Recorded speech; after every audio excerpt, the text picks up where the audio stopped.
All right, welcome back. So now we need to take our phone stand, which we fully designed. We need to flatten it out and then create the outline shapes that we're going to then send to the 3D or the laser cutter. All right, let's get to it. First thing we want to do is we're going to actually align this bottom piece to the front piece. To do that, we're going to go to the Modify menu and choose Align. I'm going to click on this object here. I don't want to be on one of these points like this. I just want to be kind of randomly in the face somewhere. And then I'm going to click on this other face here. Again, not on one of these points, but just randomly here. That will align those two faces up. And I'm going to click OK.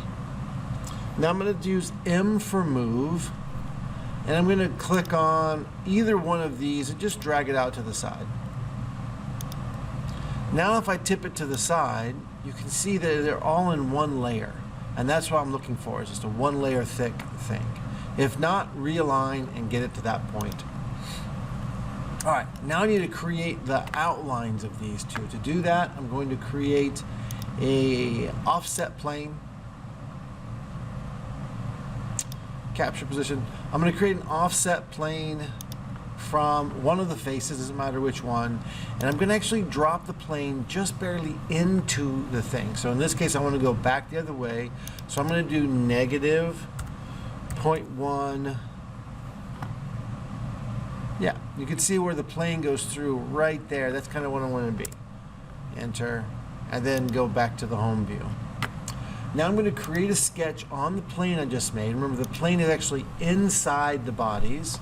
And to then get the outline on there, I'm going to say create, project include. I'm going to do an intersect command. I'm going to make sure it is on bodies over here. And when I hover over, you can see the line. It's going to draw this red line for me on my sketch. So what it's doing is wherever the sketch is passing through the body, it's drawing a line. So I want those, and I want those. Click OK. I'm going to come over here and open my sketches folder up. And this is sketch 11. I'm going to hide my bodies real quick. Your bodies are probably back in their body folder. Mine are as different components. We can talk about why that is later.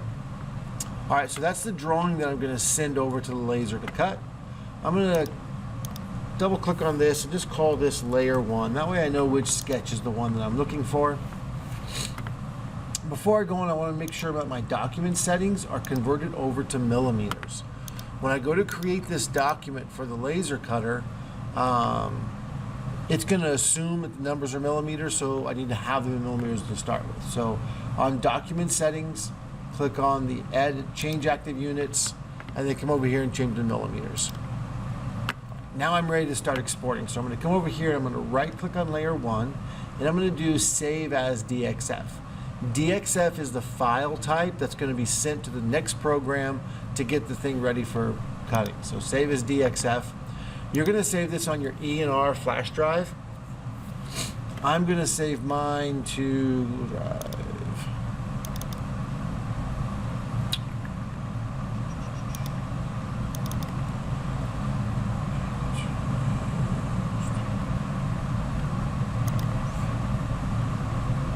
Sorry, it's taking me a little longer than I wanted to.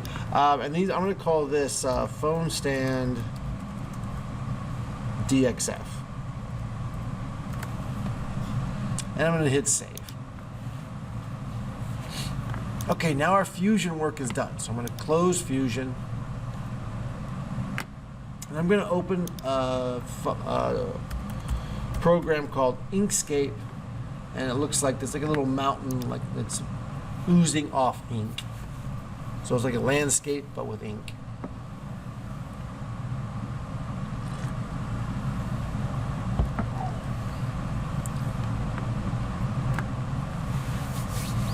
Take just a second for that to load. All right, and once it loads up, it may look a little different than mine, but once it loads up, we're gonna all go to File, Document Properties, and I'm going to remove the checkerboard background because I hate that. And then I'm going to do a width of 600, tab 300, and just make sure this says millimeters. When you do that, it's going to give you the size of the laser cutting bed. So at that point, I'm going to hit close. I'm going to hold down the control button while I use the mouse wheel to zoom in and out. To move it left and right, I'm going to push the mouse wheel down like a button and move it over to the side, just like that. If in doing that you make your thing crooked, let me know. I'll show you how to fix that. There's a little angle down here you can fix that with. All right, next thing we do is import our DXF file. So I'm going to go File, Import, and I'm going to just navigate down to where I left mine. You're going to look for your E and R folder.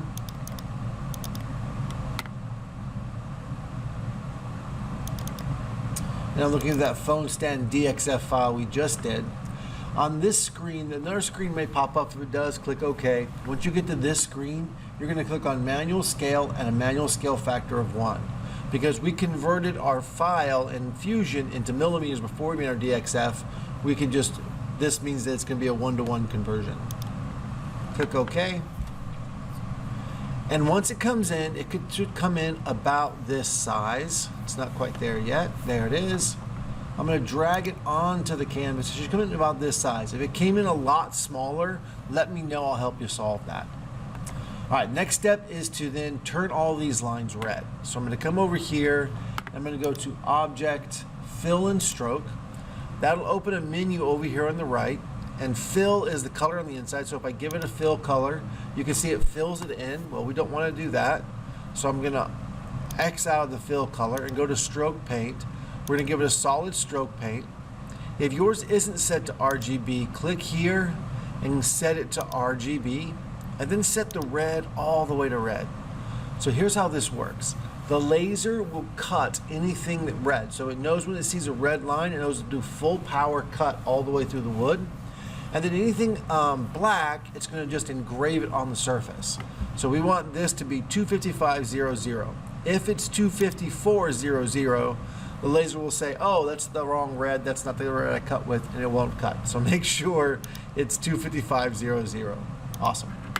Now that we've got that, I'm going to highlight the thing again. I'm going to do Control-Shift-G to ungroup all the pieces. And I'm going to keep doing Control-Shift-G until down here at the bottom it says no groups to ungroup. All right. Now if I move them, now they're individual pieces, but you can see actually this hole needed to stay inside there. So I'm going to Control-Z. I need to actually regroup these together. So I'm going to drag a highlighting box around both of them. Make sure you have just these selected, and then do Control-G to regroup those. Now I can position these however I'd like. If you want to rotate them, you can rotate them using these buttons up here. So it rotates it clockwise. All right. So far, so good. Now we need to decorate it because we want to make this look nice.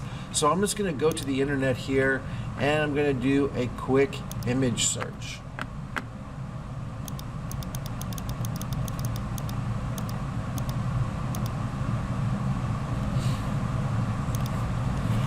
And I'm going to do a quick image search for, I don't know, eagles. I don't know. I'm just going to do a search. So I'm looking for images on eagles. Most of these pictures won't work well. Oh, this is like the football team. That's funny. Most of these pictures won't work well. What we're looking for is to turn on filter. I'm going to go to type. And I'm looking for line drawings will work well. Again, we get lots of mascots here. I was hoping for more. And the other one that I found out works really well, we're looking for kind of a black and white. So black and white, except I can't spell. Black and white. Clip art works okay. It's not, I mean, it's gonna engrave, but it won't look quite as cool. I'm gonna actually do charcoal. And suddenly these will start looking really cool. So now we got lots of fine detail in there. In fact, I think I'm gonna put, kind of dig this one. I'm gonna go ahead and use this one. So I'm gonna right click on this and I'm gonna do copy image. What I'm looking for is an image with a white background. and then dark foreground. Because remember, the laser can either burn or not burn. It can't burn like red and blue and green, obviously. So it's going to need to already be black and white so you can kind of see what it feels like. You can do color, and it works just fine. It just won't look, it'd be hard to imagine how it looks until you try it. Okay, so I'm just going to right click here and do paste. And there's my eagle. Now I could just try to burn this, but it probably wouldn't work that well. So what I'm going to do first is go to or path and trace bitmap. Then it'll open a new window up. It may be here, or it may be over here somewhere. And we're going to be on brightness cutoff. What this does is anything over a certain darkness gets made totally black, and anything under that darkness, so anything more gray or less gray than that, so light grays, will be turned totally white. So here you can see a preview of what's going on, and here's the threshold. So if I drag it this way, now you have to be almost totally black to be considered black, so all the grays are being turned white. And if I drag it the other way, the exact opposite happens. Now even the slightest bit of gray gets turned totally black. So you can kind of play around with it until you get something that you think looks pretty good. I think right about there for me is good. And then I'm going to hit apply. And what that's going to do is overlay that on your image. Now I'm going to drag it away, and this is the new one we have and the old one. And I'll show you the difference in them. If we zoom in, so I'm going to hold down control, I'm going to zoom in on this picture. Notice how blurry and fuzzy it gets as we move in. This is called a bitmap image. It's made of all these little pixels that are done. This is what's called an SVG, or a vector image, and it stays crisp no matter how close you get. You can see it never gets blurry. So that's pretty cool. This is the one we want for the laser. So I'm going to take this over here, and I'm going to go, whoops. See how it like goes in all kinds of weird directions right now? I'm going to Control Z to undo that. To lock it in place, we're going to come up here and hit this lock icon here. Now when we shrink it, it's going to shrink in both directions equally. I can't stretch it like one way or not the other. So I'm going to put, well, I want to put this one right down here. Awesome.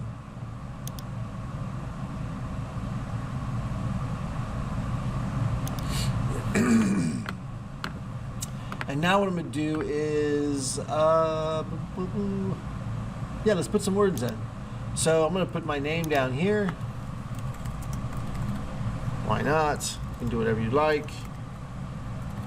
I can change the size of that here. I can change the type of font that's there. In fact, I'm going to highlight both of them and go with like maybe a 20-point font a little farther. And then maybe choose something kind of fun. That's not really fun, but that's okay. And it's a little big right now. Let's go down to 18. Good. You can put stuff here on the front of your thing.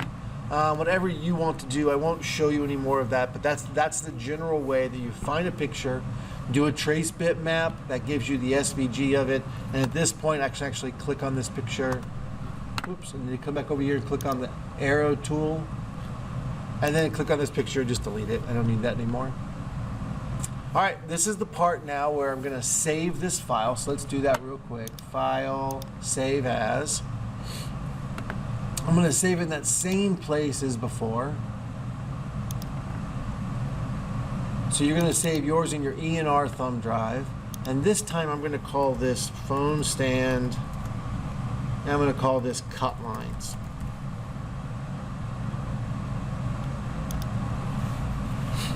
So this is the file the laser is going to actually do. It's going to engrave anything black, and it's going to cut anything red. Awesome. So your next step now is to go over to the laser, take your thumb drive, head over to the laser, and cut this thing up. There's a video on how to safely operate that machine. If you have any questions, as always, let me know. I'm here for you. Have a great day.